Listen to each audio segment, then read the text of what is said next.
how are we doing this fine Monday morning? It looks like we just got two of you today. That's no good. Um, all right, well, let's go ahead and get to it. Looks like Twitch is not going to be a problem this morning anyway. That's good. So let's kind of pick up where we were last time. Um, so last time, thanks to Twitch being down, we had to kind of improvise and do some stuff with Mathematica. And so what I wanted to do was to kind of talk the pencil and paper kind of details. So let's say, for example, that we wanted to compute. Um, Let me just say.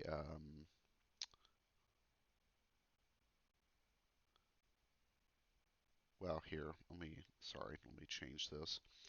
Let's do 0 to 2 of 4 minus x squared dx.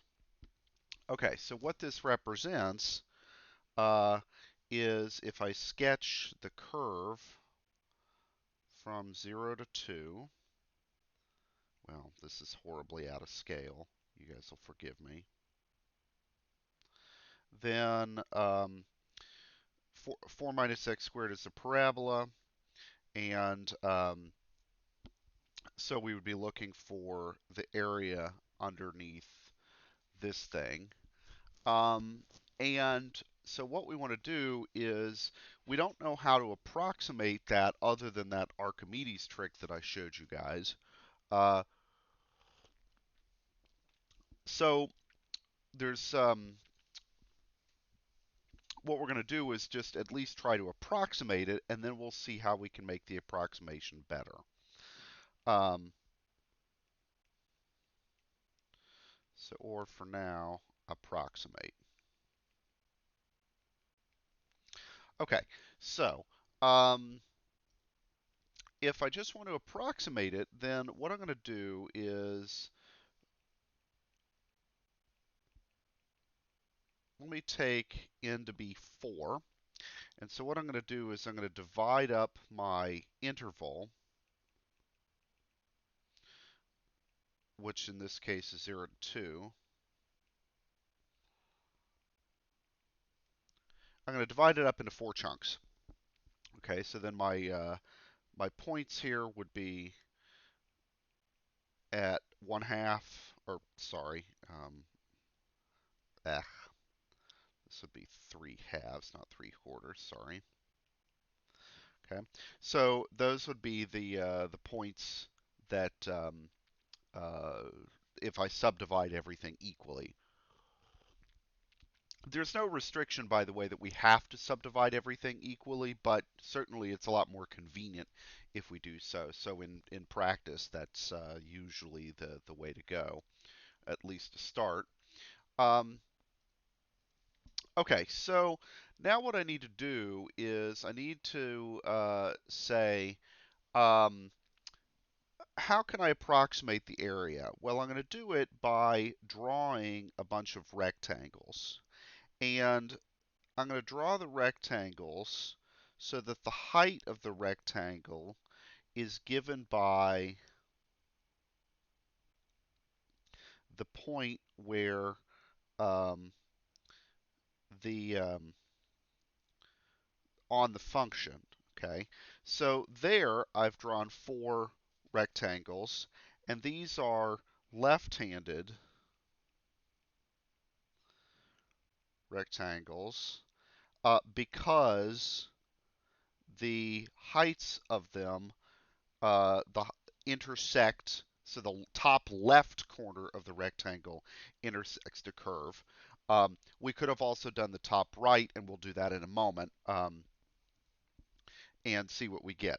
So in this particular case, what would you guys expect? Are we going to get a number that's slightly too big compared to the true answer, or slightly too small? Okay, so the request is to unmute myself on Discord. Yes, we're on Twitch.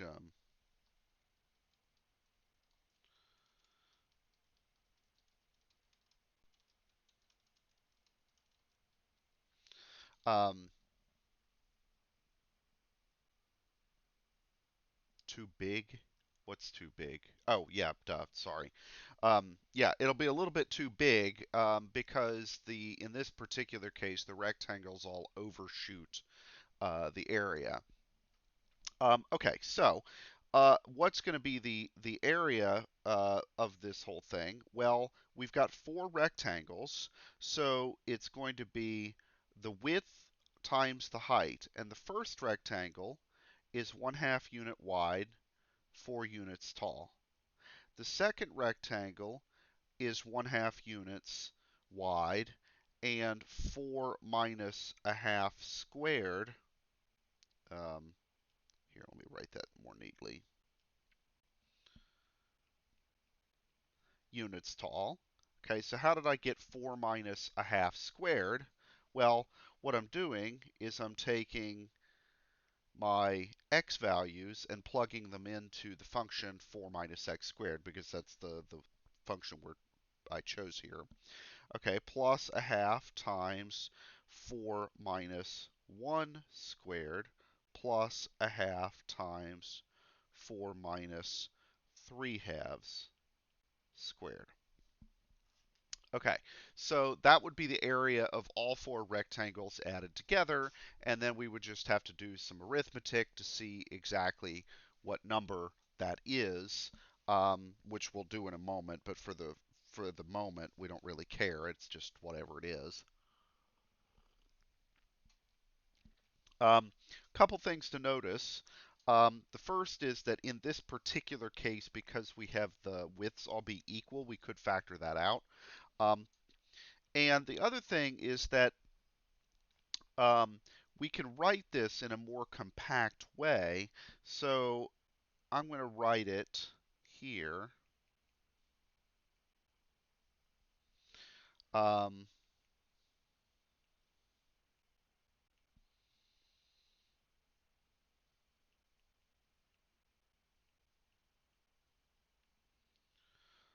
like that. Okay. So so this just to make sure we're clear. Let me scroll up a little bit here. Um, Sigma notation. So did you guys um, it did you guys have a chance to look back at the stuff in the book on sigma notation just to make sure that you remembered how sigma notation worked, hopefully from high school. So are we Gucci with the sigma notation? Um, and in this particular case, so you'll notice with sigma notation, you have to pick a starting and you have to pick an index variable. In this case, I just chose k. Um, and I went k from 0 to 3 rather than from 1 to 4 because, well, it seemed convenient. Um, but also, the uh, uh, the way I'm thinking about this is how far to the right of 0 am I at any given point? And since I was doing left-hand rectangles, the first rectangle is no units to the right of 0. And so I'm thinking of k counting up the number of intervals to the right of 0 we are. Okay, so so if we add all that up, we get whatever we get. And for the sake of the moment, I won't actually compute the number. Well, actually, we can do that in Mathematica real quick. So let me open that up. Hang on one second.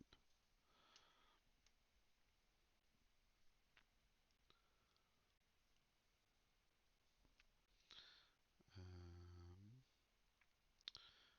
all right, so let's switch over to Mathematica here, and um,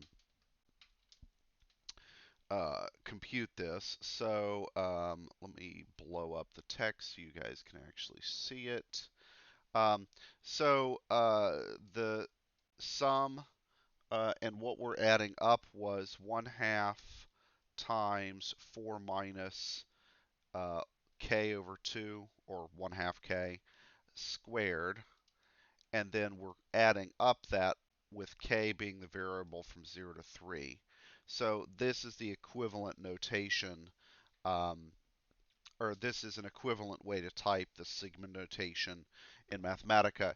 You can also symbolically type it, if we had used the sum little thing in the palette, then you can kind of fill it in, and 1/2 4 minus k over 2 squared, and then of course you get the same thing. Um, either way is fine. Okay, so we get 25/4 or 6.25. Okay, great. So this is, let me go back to the iPad. Um, so we get 25/4, or, oh, sorry, it got chopped off here. 25/4 or 6.25. Okay, now it's worth, or we need to point out, of course, that 25/4 is not the exact answer to the integral. It's our approximation. So we approximated the value of the integral to be 25/4, and that's great, but we know that that's a little bit too big.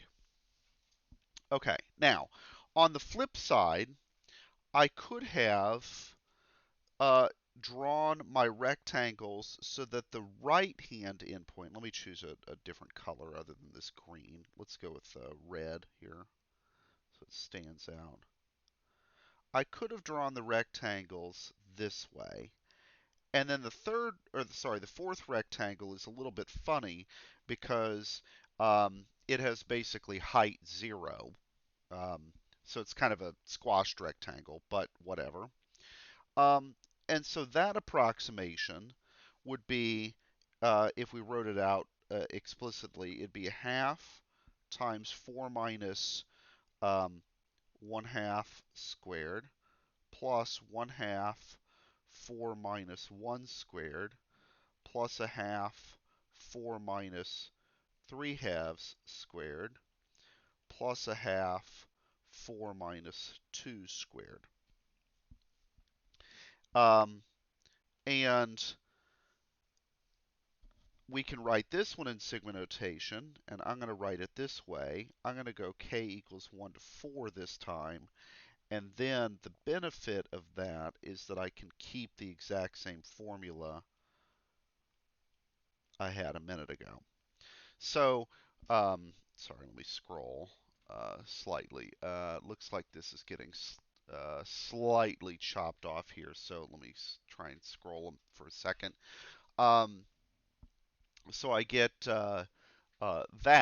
So the difference here, the with between the two versions is, by using 1 to 4 or 0 to 3, I've been able to keep the stuff that appears after the sigma, the formula, being identical, and then it's basically just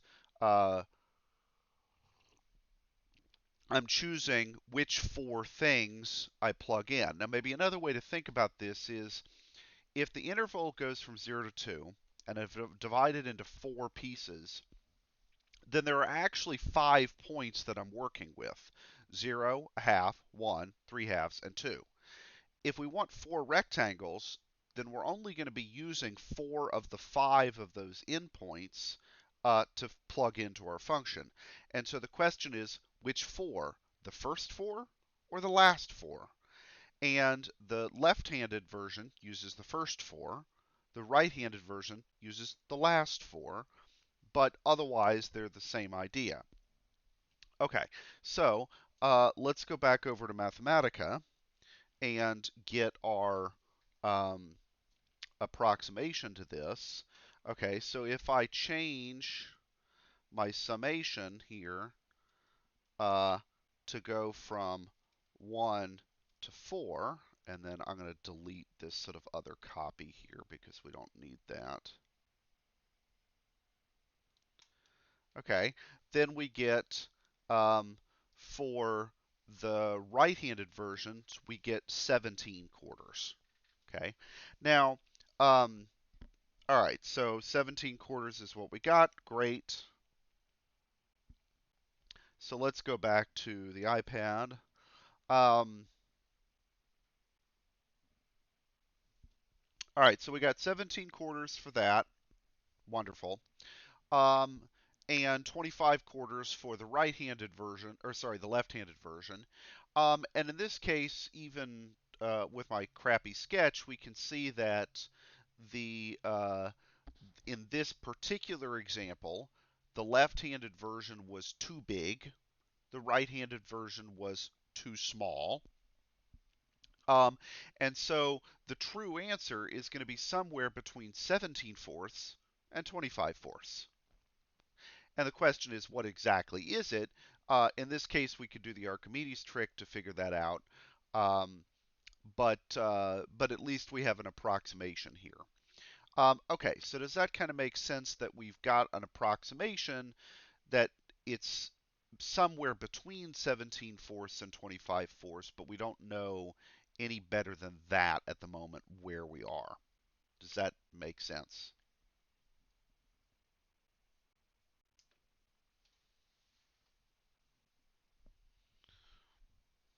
We Gucci or we Prada?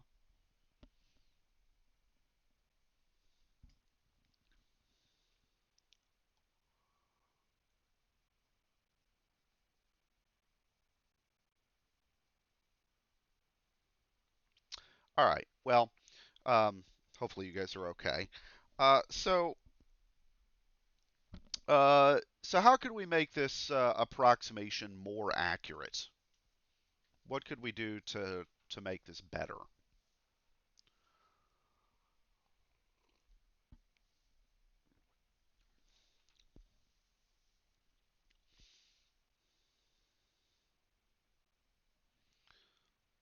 So, yeah, basically more rectangles. Okay, so that's equivalent to making the width of them smaller. So if I did this same game with 8 rectangles as opposed to 4, or 16 as opposed to 8, or whatever, then I would be squeezing in on the correct answer closer and closer. Okay, so now what that means then is it's time to generalize. Okay, so let me work with the left-handed rectangle version for a second. And let's say that we have a function f of x on an interval from a to b within sub intervals. Okay, then the left-handed area would be given by this sigma notation. Well, actually, okay, let me scoot this down because I need to write one other thing before it. Um,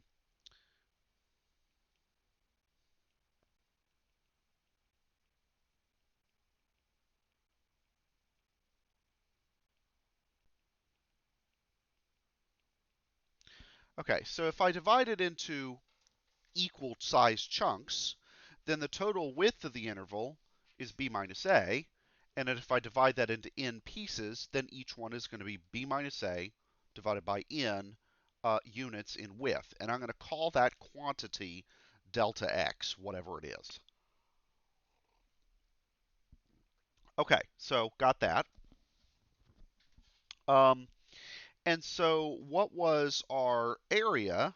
Well, it's the width of a rectangle times the height of each rectangle. Okay, and the height of each rectangle is given by the value of a function. Okay, so f of something. And where are we? We're going to be at that point. Okay, so the idea here is if my, so let me make a crude sketch.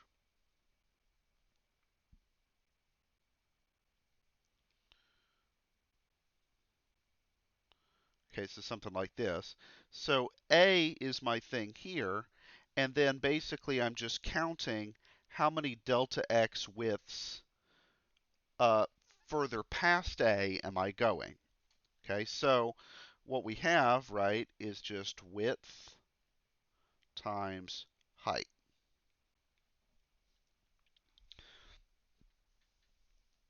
Okay, and then the right-hand area is going to be the same thing, except instead of counting from 0 to n minus 1, I'll count from 1 to n. So this is sort of the generalized version of what we had before in the previous example. The function f is just whatever it is. The function, and then k is basically just counting how many little chunks to the right of the left-handmost point, which we called a, are we. Plug those into the function to get the height. Okay, great, we got the height. And then the delta x here is the width. And so all we're doing is adding up width times height. That's the area of a rectangle, and doing that for a whole bunch of rectangles. Okay, so um, let's actually go back to an example, maybe a slightly simpler example that is going to seem stupidly simple for a moment, but it'll help us kind of approach um, develop some intuition. Okay, so let me take as a really stupid example a constant function. Okay, so in that case, we know that this is exactly equal to 4. And the reason, of course, would be a constant function of 2 from 0 to 2 encloses a rectangle, and the area of that thing is clearly 4, just from a base times height over 2 perspective. Okay, so in this case, because it was a simple geometric shape, we knew what the area was going to be, and so hence we know what the value of the integral is going to be. It's 4. Okay, now to do the approximation, what if we take, let me do the left-handed version. So let me copy this, and let me come down here and paste it. Okay, so that. Then in our particular case, this would be k equals 0 to n of, well, what's the width here? If we divide the subinterval from or the interval from 0 to 2 into n pieces, then it's going to be, each one is going to be 2 over n units wide. And then the next thing we need to do is f of a thing. Okay. Well, f of a thing, in this particular case, the function's constant. So no matter what we plug into it, we always get 2 out. And that's just because we've got a constant function in this particular example. Okay, now if I write this out longwise, basically what this would be, I keep doing that, I'm sorry, blast. Um, okay, is 4 over n plus 4 over n plus dot dot dot plus 4 over n, and we would have n copies of that thing. So in this particular case, all of our little rectangles are going to have exactly the same area. They will have area 4 over n, and then there will be n of them. So it perhaps isn't rocket science to think if each one is 4 over n units in area, and I have n of them, well, then how many am I going to get, or what's the total? I'll get exactly 4. Okay, so what we just used there is the following property of sigma notation stuff, is if you add up a number,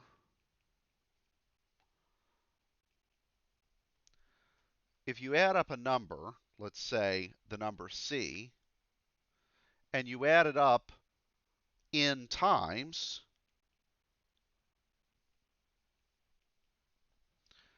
sorry, let me, there we go.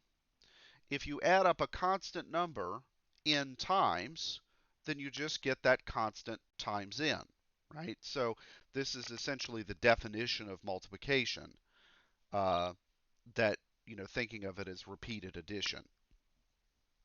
Okay, so it shouldn't be a shock then that we got a constant number, 4 in this case, because, of course, that's the answer. Okay, so does that one make sense? I mean, this one was almost a little stupid because, I mean, we would never actually do this for a rectangle, but yeah. Okay, so let's spice this up a little bit.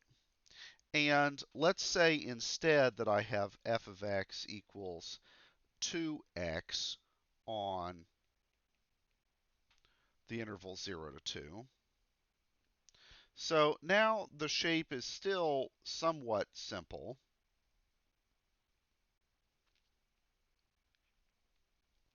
Okay.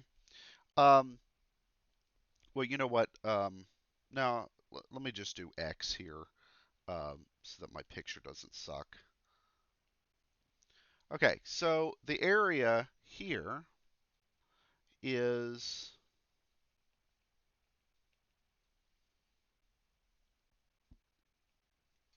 um, of course, going to be half of that because it's a triangle. So it'll just be 2 in this case. Okay, but this will start to be a bit more interesting when we write out the sigma notation version of it. Okay, so if I write out the left-hand version, then we're going to have k equals 0 to n minus 1 of width, and in this case, the total width is still 2 units, and so each subinterval is that. Okay, times f of 0 plus k times 2 over n. Okay, so delta x here is 2 minus 0 over n, which is 2 over n. Okay, now, I don't need to do 0 plus, right? So I could simplify this to write it as minus 1, 2 over n times f of 2k over n. And then in this particular case, our function is just f of x equals x. And so if I take that into account,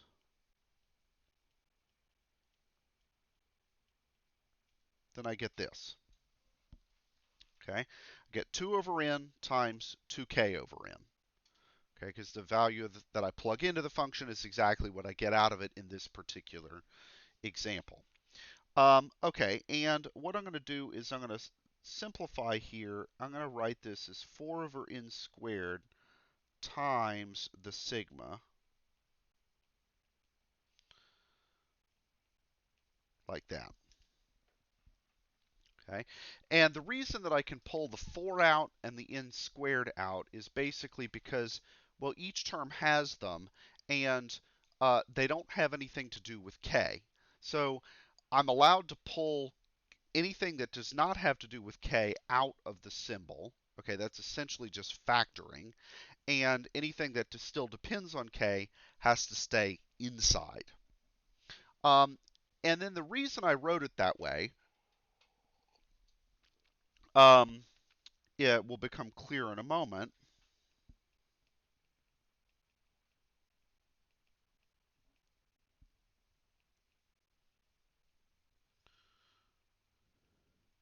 If I had done the right-handed version, I would have gotten that.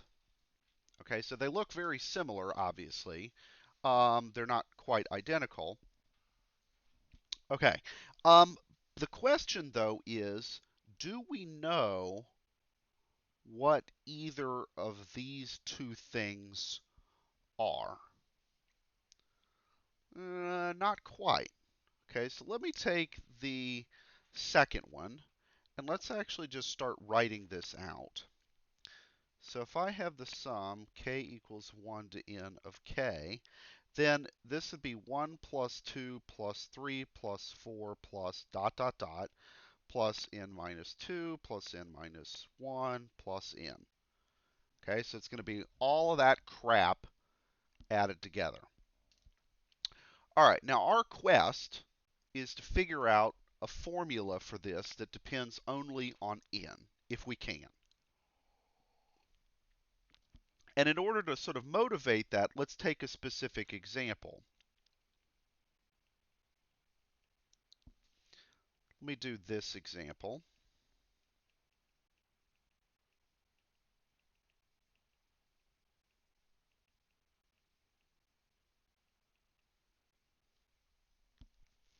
Say, like so. Let's say that I was adding up the numbers from 1 to 100. Okay, so 1 plus 2 plus 3 plus dot dot dot plus 98 plus 99 plus 100. Okay, what would be the stupid way to go about trying to add all this stuff up? Okay, so what would be a really inefficient way to do it? It would work, but it's going to be really inefficient. So what do you guys think?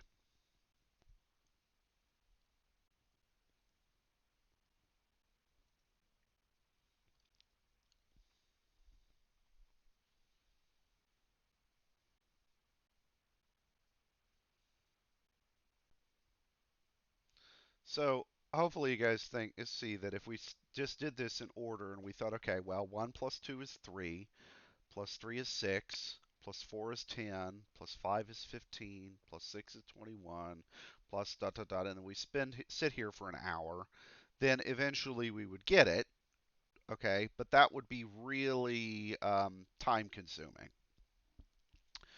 All right, so what's the smart way to think about this?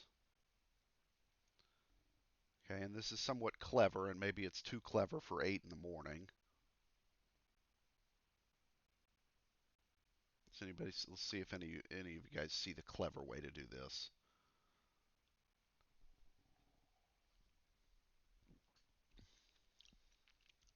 Anybody see the clever way to add this up?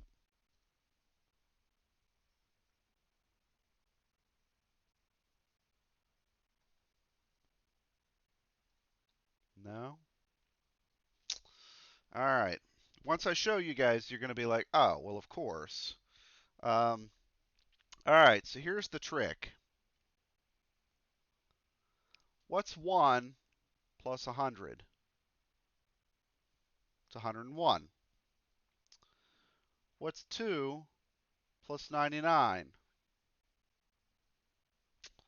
Oh, that's also 101. What's 3 plus 98? Oh, that's also 101.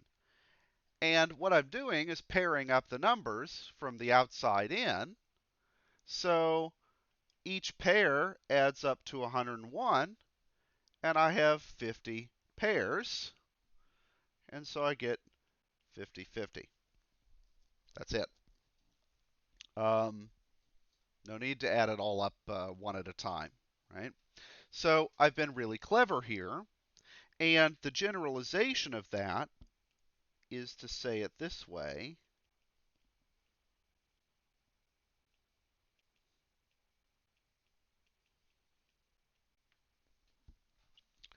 Okay, so if I have n things, okay, that I'm adding up, then I would get this, right? And essentially the numerator, um, or this quantity here, is how much does each pair add up to times how many pairs are there. Okay, that's it. Um, Now, another way that you can kind of think about this, so let me sort of draw it pictorially, is 1 plus 2 plus 3 plus 4, etc. Well, I can think of that as being an area, in a sense, and it's triangular, right? So the area would be base times height over 2, and which gives us the thing on the left. Okay, so um, and the reason it's in -1 is because what I'm doing is sort of thinking of taking say these four and putting them here, and then taking these three and putting them uh, there.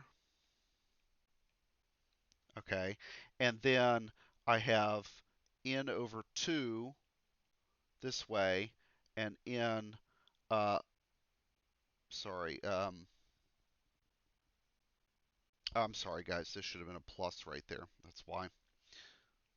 I have n plus 1 in the height. Okay, and so there we go. So numbers that are of this form are called triangular because of um, that diagram there. Okay, so this was a really, really clever trick. And so let's go back to the problem that we had at hand, which was this guy right there, and use that result. Okay, so let me go onto a clean sheet here. Okay, so the right-hand area was k equals 1 to n of, for our particular problem, uh, we had the 4 over n squared and the k outside. Now, what we just figured out was that the summation part could have been written like that. Okay, n times n plus 1 over 2. Okay, so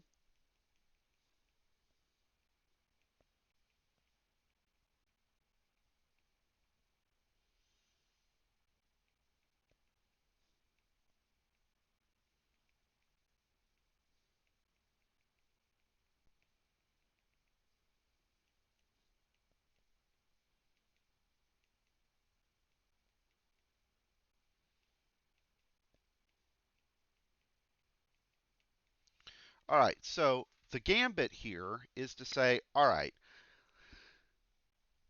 if I use n rectangles, 10,000 rectangles, whatever, I'm going to get a very accurate approximation, but it's still only going to be an approximation. But the more and more rectangles I use, the better and better my answer gets.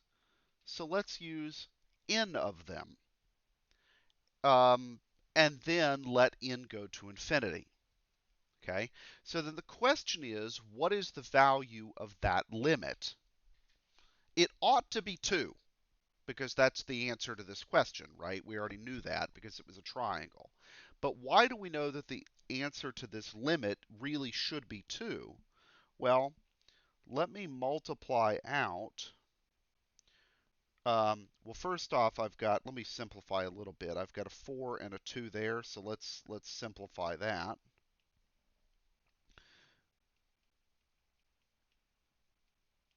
to say this. And then if I distribute everything in the top, then what I'm going to get is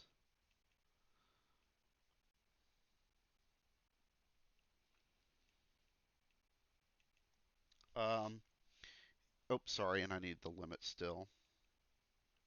In this case, I can simplify this a little bit and say this is going to be 2 times 1 plus 1 over n. And again, limit as n goes to infinity. And so that's going to be 2 times 1, or 2. Reason being, what happens to 1 over n as n goes to infinity? Well, if I divide by bigger and bigger numbers, that term's going to go to 0, and so it'll just drop out. So I get 2 in this case. Okay, so does that make sense?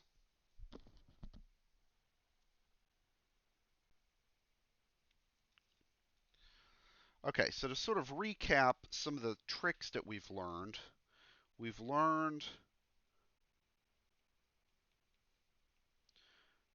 that this is just, if you add up a constant n times, then you get the constant times the number of times. That's the definition of multiplication. Then we also get this one.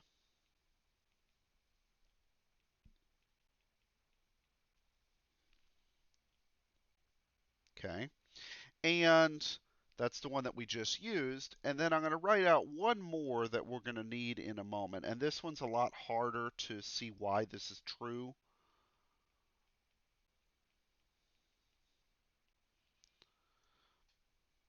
Oh, I'm sorry. Blech. Okay, God, I need to actually write this correctly. Okay.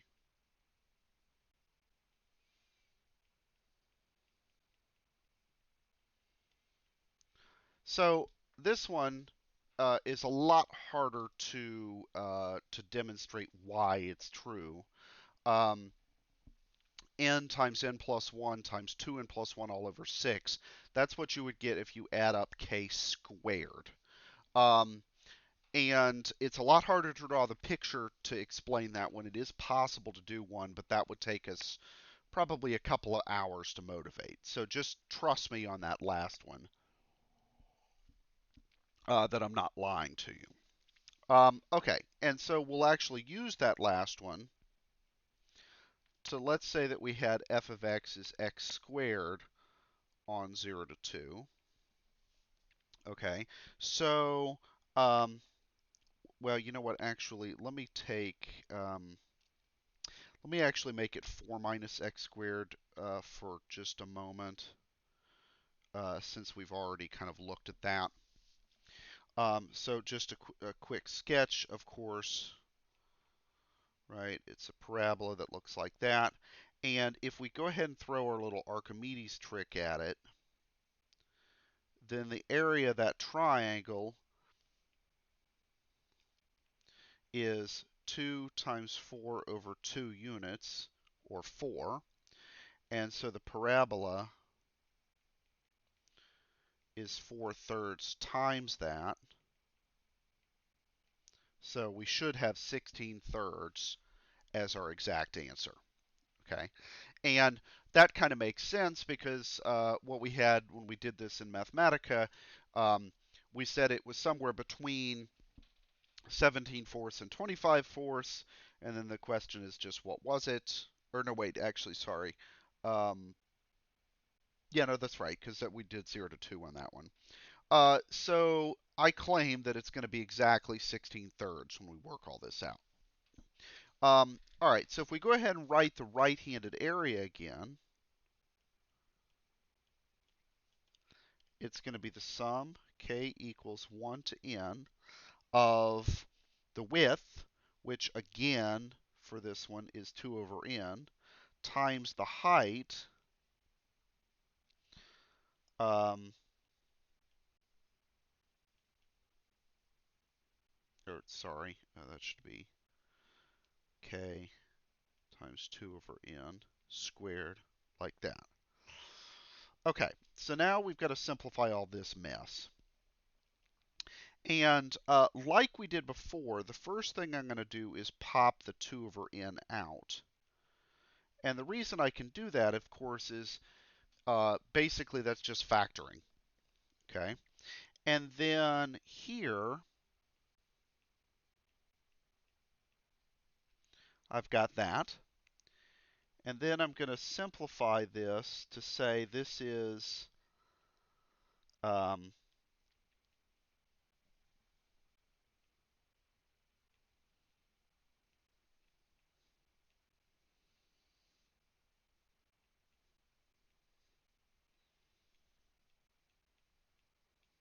that. Okay, so what I did there was I split the sum up. And the reason I can do that is because, well, a sum is just adding a bunch of crap together. And if the thing you're adding up each time is itself a sum of two other things, you can rearrange the order that you add everything up without consequence. Provided, of course, that you keep track of the sign, which is why it's still a minus there, because it started as a minus. Okay, so now that I've got that, I can say this is 2 over n. Well, if I add up 4 n times, then I'm going to get 4n.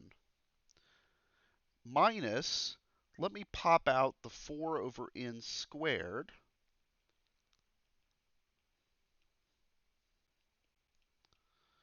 Okay. And I'm going to have to go on to a new sheet, I think. So let me lasso this and take it onto the next page. Okay, so what I did there was I took everything that did not have to do with the k outside my sum. Basically, I factored it.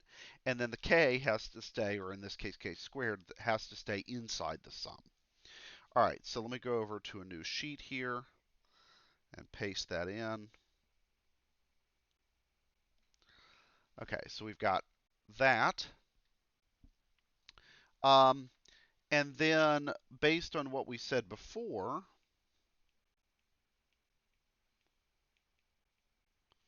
this, and this is the thing that you guys have to just take my word for it, is equal to n times n plus 1 times 2n plus 1 all over 6. Okay, so what we need to compute now is the limit as n goes to infinity of this thing.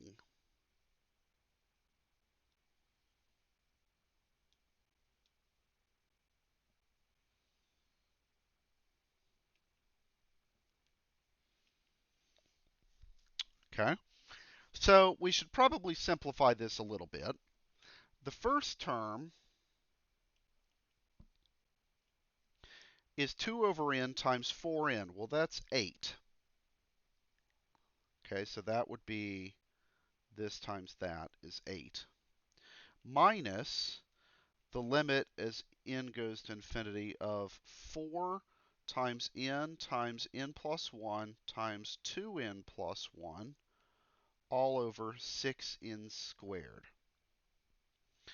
Okay, the limit of a constant is itself. Okay, and so the question is, what is all that crap on the right going to approach? Oh, I am sorry, guys. I just realized I made a mistake. This should be right here. This one should be, sorry, let me rewrite this. N squared times 2 over n. Um, so what I did, I forgot to distribute the 2 over n to the second term. Okay, so actually what we have is n goes to infinity of, it'd be 8 n plus 1, 2n plus 1, all over 6n cubed. Okay, so there we go, that's fixed. Okay, now we have to figure out what this limit is. The 8 part, that's easy. But what about the 8 times n plus 1 times 2n plus 1 all over 6n cubed? All right, so here's my question to you guys. What is the largest power of n in the numerator of that expression? Okay, the largest power of n in the denominator is n cubed, right? But what is it in the numerator of that expression?